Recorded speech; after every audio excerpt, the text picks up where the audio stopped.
Would you like to be happier? Would you like to be more abundant? Would you like to have more fun and make more money? Well, if you answered yes to any or all of those questions, you're in for an absolute treat, because on this episode of the Just Grow podcast, we had on David Meltzer.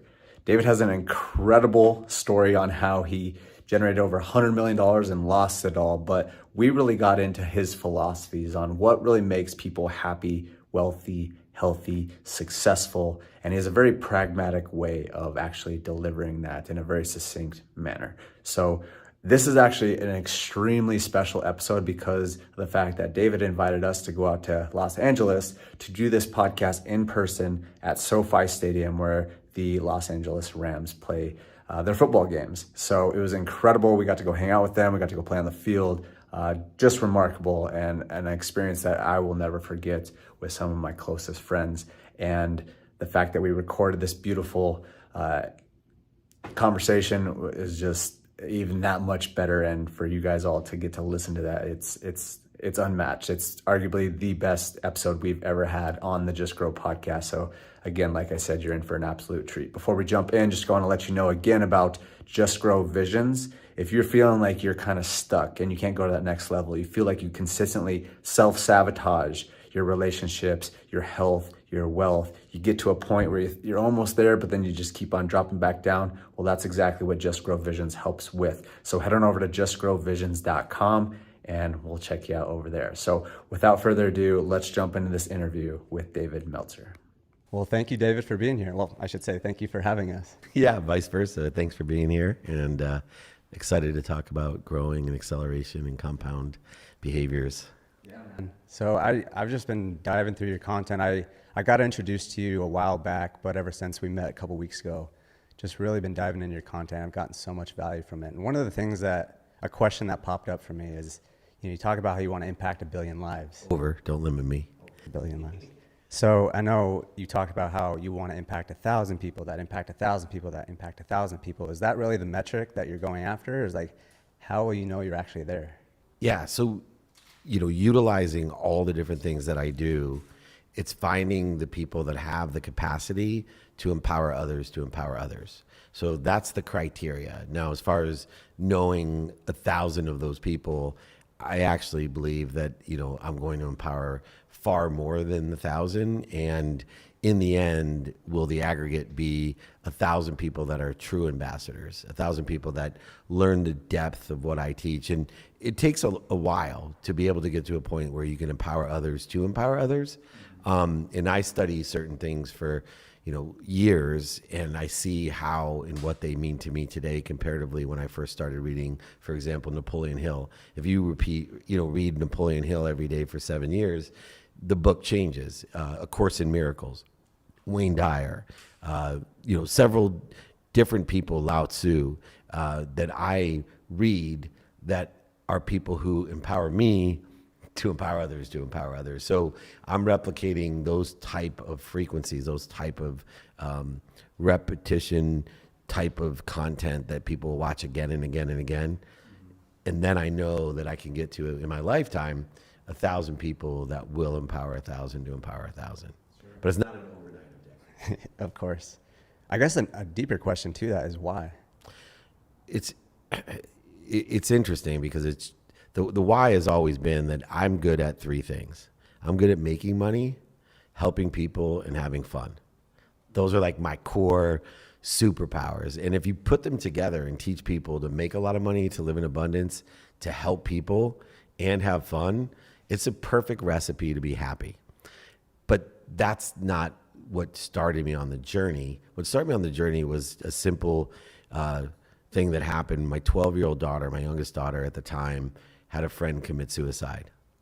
And it set me down a rabbit hole of how could that happen?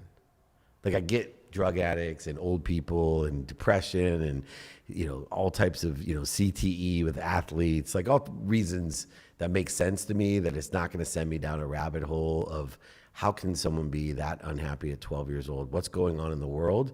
And that rabbit hole revealed that the fastest growing cause of death in America in almost every demographic was suicide. And that's where I saw, wait, how can we solve this? And I started realizing, I think I have a cure, and it's not an opiate. It's not some sort of antidepressant commercial. It's simply, let me start teaching, creating a collective consciousness of abundance, of giving and receiving as one to help people. And then like just how to have the right mindset to have fun, to, as I always said before the whole mission, enjoy the consistent, persistent pursuit of your potential. And there's a lot in that statement that people, they might look at me and just like I did the first time I read some of the materials I read, oh yeah, I get that. Enjoy consistent, persistent behavior, pursue. But there's a lot. Consistent is, can you do it every day in the empty mile? Persistence is when shit really gets hard, can you be persistent and not quit? Pursuit is not what most people understand. Pursuit is the ability to clear the interference between you and everything to become discoverable and to be discovered. And then your potential is probably the deepest of all the statements, because it's from existential I am to most people live their life pursuing what other people want, what's missing, or what they don't have. And if I can get someone to understand in depth, how do I truly enjoy the consistent, persistent pursuit of my potential? Now I have a great chance of getting to the pragmatic methodologies, practices, values that you need to make a lot of money, help a lot of people, and have a lot of fun. I resonate with that because, you know, a lot of people ask me about like, why am I doing what I'm doing? And one of the responses is that I'm an empath and I can really feel people. And I know you've kind of mentioned something of that sort. You're a little. That's exactly what I was gonna say. I'm a big crybaby too. Yeah, but I can really feel a lot of pain out there these days, and so that's kind of why I feel that it's definitely I'm in my persistence to help people in that facet. Another question that I had was how.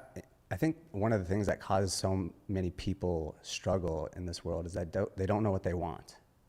What is your advice to that? I have 5 daily practices that I'm happy to send to everyone so they can get my email me directly.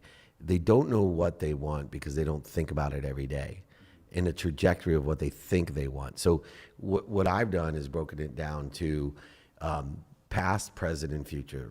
Past is only limited by the meaning that you give the inflection points or defined moments of your past and other historical events. So, you know, whether it's slavery or the Holocaust, people give the wrong meaning to defined moments and inflection points that aren't aligned with the trajectory of what you think you want. So it's really important to start with your own defined moments, inflection points, and make sure that you give it a meaning that's in the trajectory of what you think you want. Secondly, you have to actually think about what you want. So that's in the present. So I break it down to the day. That's why I have daily practices. What do you want today to do, say, think, feel, and believe in a trajectory of what you think you want in the future? There's only one limitation of today, 24 hours. So I teach people how to utilize time. I went to Coach Woodson's practice at IU. He's the old Knicks head basketball coach who's now at his alma mater, Indiana University. And it was the first time I've seen a coach utilize time effectively with a practice to be efficient, effective, and statistically successful. He ran like 5 practices in the time that other coaches run 1 practice.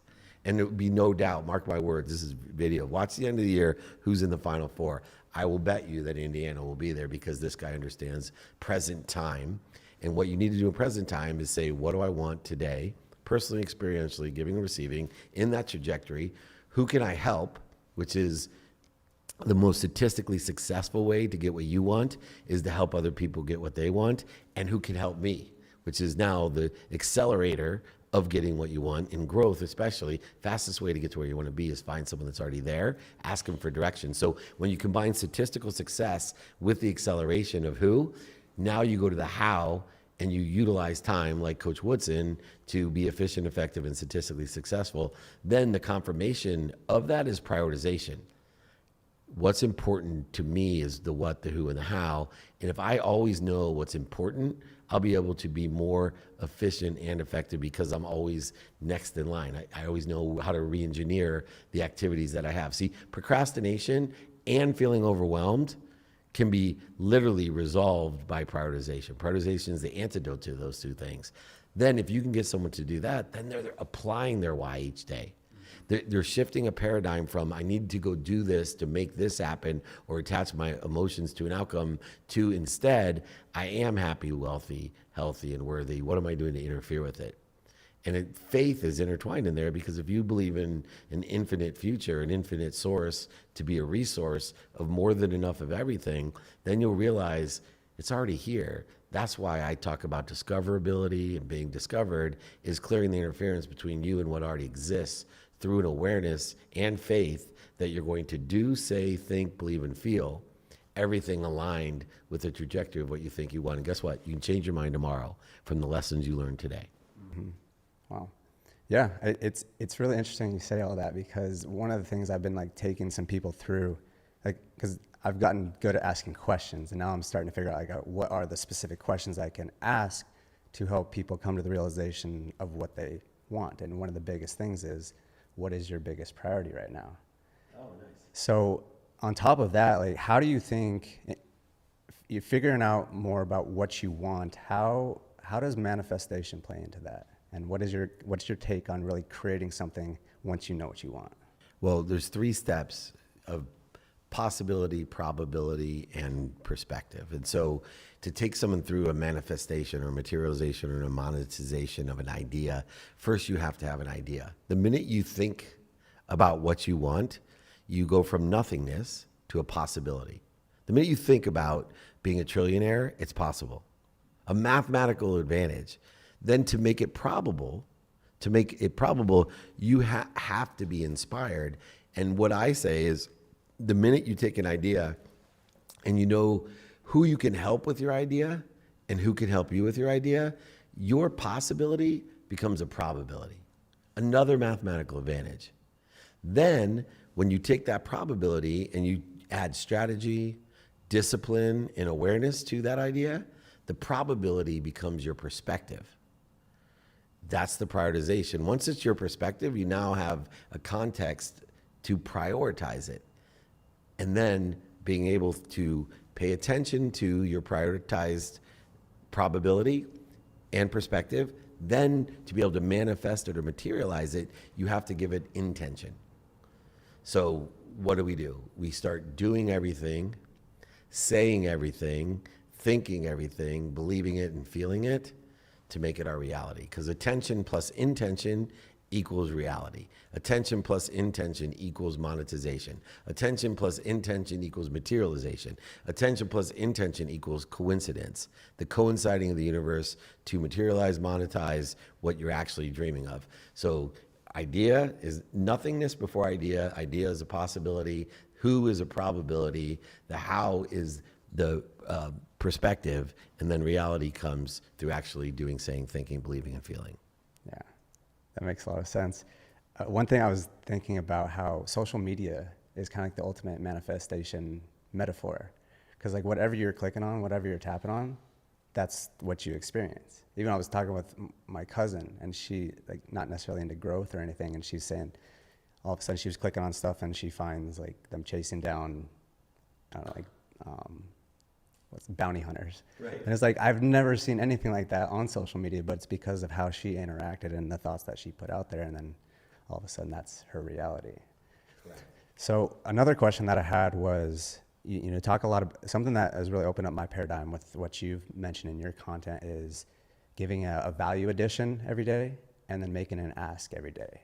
And I'm really good at giving value, but I would love to hear a little bit more of like some tangible advice that you have in terms of making strong asks, because I have a lot of people that are always saying, let me know what I can do for you. Yeah. Give us some advice on how we can be better at asking. Right. So first, appreciate what you have, then acknowledge what you have. The only way you can acquire the knowledge of what you have is to not have it anymore. So you can feel good about not only giving it away like you do, but losing it, having it stolen, manipulated, or even cheated from you. In fact, I always tell people, I know you don't want to hear this, but you actually will have more value given to yourself when things are lost or cheated or manipulated or someone lies to you and takes what you have stolen than even giving. There's more lessons to it. There's not as many lessons when you acquire the knowledge of something simply by giving it away, but there's lessons tied to losing, stealing, cheating, and manipulating something from you. But where most people fall down is asking. The pragmatic advice I have is get into the practice of asking. Understanding receiving and giving are one, that you can't give what you don't have. When you start tying your intention to what you receive, it then acknowledges the reconciliation between giving and receiving. So if I'm pure of heart that I'm going to give everything that I have to children in Africa, then I'm going to want to get as much as I can. And I'll feel really, really good about it. I'm just a pass-through. And so what you need to do is to get into the practice of asking. And asking in person every day, asking via email, social media, texting, phone. I actually look at my outbox, my sent box, to make sure there's an ask in all my emails. And the ask could be, and if another thing that people make a mistake, which I've learned, is have your go-to ask. Because the more you do for other people, the more people ask, is there anything I can do for you, Dave? I'm probably someone who receives that question more than anybody on earth. Like I've never seen so many people that reach out to me like, hey, what can I do for you? Every meeting I go to, they end with like, what can I do for you? So I have my go-to. If there's something specific, like, you know, I have a bucket list thing, like, hey, I'd really like to co-pilot your plane or something, you know, like I did at the Knights game. I wanted to drive the Zamboni. So I had a specific ask from the guy from the Vegas Knights, and I got to ride it because I asked. But more importantly, I just have my go-to, right? Share my content and do good deeds. So everyone should have not only the practice of asking in person, on the phone, via email, media, traditional, social media every day to get better at asking, but also have a go-to ask when people say, hey, anything I can do for you? Say yes, right? Help me with my charity, whatever it is. Say yes, practice it. So is that the ultimate go-to, or do you have anything deeper than sharing your content and doing good deeds? Yeah, that's pretty deep. I know it may sound simple, but you know, if my mission is to empower others to be happy, sharing my content is one of the easiest ways to do that. And then doing good deeds is aligned with my mission as well of being happy, because the easiest and fastest way to get to what you want is to help somebody get what they want. So if you're doing good deeds, you're helping someone get what they want, and you're also physically, mentally, spiritually healing yourself. See, giving is the most powerful thing on all levels, but even on a biochemical level, right? When you give, the dopamine, oxytocin, serotonin, and endorphins are released. It's a gift. It's a dose of happiness. When you receive, the same thing happens. But even more remarkably, anybody that witnesses giving and receiving, the same thing happens.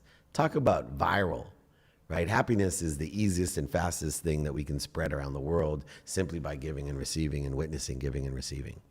I heard a quote a while back that somebody was like really going viral at the time, and they're asking like, how did you have a strategy for that? He's like, yeah, touch people's hearts. Yeah. That's when you crack the algorithm. Maya Angelou said it best, right? That's why, remember my 5 levels of intention? Do, say, think, believe, and feel. I use time as a dependent variable. Time is the dependent variable of all matter, subjective and objective matter. You can have a quantitative analysis of anything if you look and see how much time am I spending in the trajectory or interfering with the trajectory. There's an actual quantitative analysis. So like if you're believing something, but 1 hour and 12 minutes a day, you're out of belief, you're insecure, you're worried, well then tomorrow, why don't I do 1 hour and 11 minutes? I can actually quantify belief, right? And so to the same measure, we can use time as the dependent variable in order to effectuate what we actually are doing. And just by using it as that dependent variable, we can improve on it every day, but it's the only constant. Time is the only dependent variable in the pragmatic world that we can utilize to know we're getting better at something. Gratitude or feelings. 5 levels: doing, saying, thinking, believing, feeling. Maya Angelou said what? It's not what I say. They're not going to remember what I say. They're going to remember how they felt. So that's why I've created a pragmatic template that says, hey, what do you do today? What do you like about it? What don't you like about it? Because I can get to the emotional attachment. If I know what you like about something and what you don't like, I can then offer, hey, would it help you if? See, 2 ways of helping someone: knowing what they like and giving them more of what they like, or knowing what they don't like and fixing it for them. And they're going to feel good. Then if you make someone feel good, you can always ask them, the best question in the world is, do you know anyone that can help me? Confirming that we're all connected to one another as a community of people who what? want to help each other or know people that want to help each other. What better thing can we have in the world to allow us to have what we want, to have a community that helps each other or knows people that can help us? Fastest, easiest, most statistically successful way to be happy. It's interesting you bring up that quote. It's not, people don't remember what you said to them. I'm paraphrasing, but it's how you made them feel. And that's why it's funny, because even we were at a little housewarming party the other night, and my friend had that in her bathroom. It was like that quote exactly, and I put it on my story. No better place to feel good than after going to the bathroom. I remember that guy's house. Best number 2 ever. Oh, you're not over 50. I'm just talking about over 50. Well, you talk a lot about time, and you're talking about studying your calendar. Yes. I was curious, and we were even talking about that before we got on, is like how, to what extent do you go there? Because, you know, I've gone to phases where like I'm literally scheduling everything. You're scheduling the dump. Yeah. Is that how far you go to it, or are you sometimes a little bit more flow? Because I know you say you study the white spaces in your calendar, but also study everything else. So I'm just curious, like, how does that really look for you, and does it change in different times of your life? So I give a minimum of 10 minutes a day to study my calendar. Activity I planned, activity I don't have planned, in my sleep. Now, I built my business, so the activity I get paid for, I have calendar captains, 2 each day. I have next day captains. They're in charge of opening up every item in the calendar and making sure it has as much detail and interaction and coordination and collaboration with the other activities. They're going into the database. If I'm going to be at this location, what else is around there? Who can pick up David food? So their goal is to be as productive, accessible, and gracious with my time. People do get confused by being a student of your calendar that you're scheduling every single thing. No, I'm just giving attention and intention to the time, the activities within the context of that time.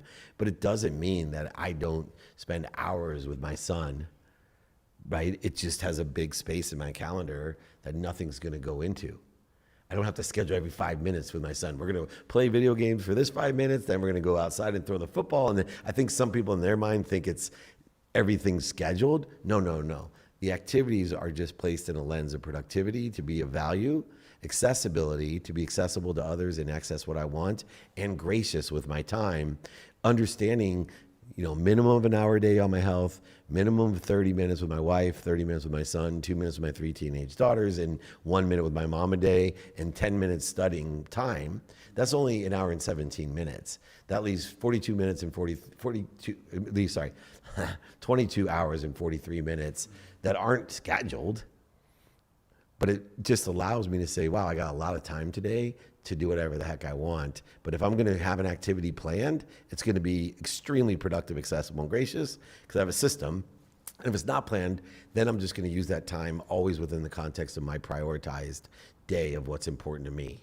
So, because most things, right, you want to make God laugh, come up with a well-developed plan. But I just reprioritize. Game time decision making is one of my books. That's what I talk about it in. It's how to quickly assess. If you meet the most successful people, they make quick decisions because they know what's important to them. That's easy. Yeah. I'm curious. Probably got like 2 more questions. We got about 5 minutes left. At a place where you're at in your life, you have a lot going on. You're helping and impacting a lot of people. What's a big challenge for you these days? My ego is always the biggest challenge for me. So it's amazing, right? Like it's perplexing to me, like why I have a need to be offended still, or why I have a need to be right, or why do I get angry? Why do I get worried? And so for me, time has been, that for me, constant calming agent that I can't get rid of my ego. Right, I'm human. I get pissed off if I get hungry, I'm mad, or if someone cuts me off, I still get, like, I'm not Buddha, you know what I mean? But I'm creating these mechanisms to say, hold on a second, I'm not going to create interference. I'm not going to accelerate in the wrong trajectory. I'm going to be at ease. So I just have learned to stop, right, identify the fear, and then stop. In this practice, I call it stop, drop, and roll, of being and identifying fear. But for me, the biggest thing that I work on is my ego because it's there every day. It drives me crazy. I got in, an argument with my wife, and while in my head, I'm so pissed, right? I'm so frustrated. I'm so fearful. And I'm thinking while I'm doing it, going, dude, shut the fuck up. Excuse my language. Like, what do you say? Like, you're so beyond this. Like, this is the woman that you adore, and you're like a 5-year-old. This is in my own head, right? And I'm like, stop. Don't say another word. And then she like sparks me, right? I'm like, oh yeah. And I'm like, oh, you fucking idiot. Like, I'm in my own head. That's what I'm working on. Is like, how can I get over being that human that I just spend more time at ease into the flow with the faith in source. Well, isn't it also just like the acceptance of that too? Humility that's involved in it. Yeah, you're human. I mean, that's one of those things that's really never gonna go away. I mean, you can always. I don't want world peace. I want to be able to invent the egoectomy, and then we'll have peace in everything, not just world peace. Well, cool. One last question I always like to end up my interviews with. So it's kind of a deep question, but we're at David's funeral. What are people saying? What do I want them to say is that he was kind. It's funny because people have asked me that question before, and I get I'm an empathetic like you, right? I get overwhelmed with emotion. That's how much it means to me. Like that beyond the dumb stuff that I intentionally or unintentionally did in my life to not be my higher self, if I could be assessed in the end of just being kind, that, like I know he drank too much that night and said something he didn't mean, but what a kind person. Like he really lived his life to help other people to be kind. And so that's why my motto, as you know, is be kind to your future self, do good deeds. And so 2 words on my funeral, 2 words on my tombstone, be kind. I love that. Well, David, thank you so much for being on the Just Grow podcast. Probably the best place to connect with you is on Instagram. At David Meltzer, you can Google, or even email me directly, especially if you want my book or the daily practices, david@dmeltzer.com. And I will say, again, I've been rifling through your content, and I absolutely love it. I tell everyone about it. But the 7 core principles, that course, I loved it. I've gone through that. And it's free. If it's free, it's free. You can grab that too. Yeah. So, yeah, definitely go check him out. Thank you so much for having us. This is an absolute honor to be here and just be with you. Green screen, by the way. Right? Yeah. So, any last words? Be more interested than interesting. Be kind to your future self. Do good deeds. Please just ask. Thank you so much. Alrighty, my friend. Thank you so much for listening to that episode of the Just Grow podcast. Truly appreciate your time. Know your time is extremely valuable. So to spend it with the Just Grow podcast, we truly appreciate it. If you did get value from this, make sure and share this with at least one friend that can get some value out of this, that can help improve their life in some capacity. With that said, make sure and head over to justgrowvisions.com.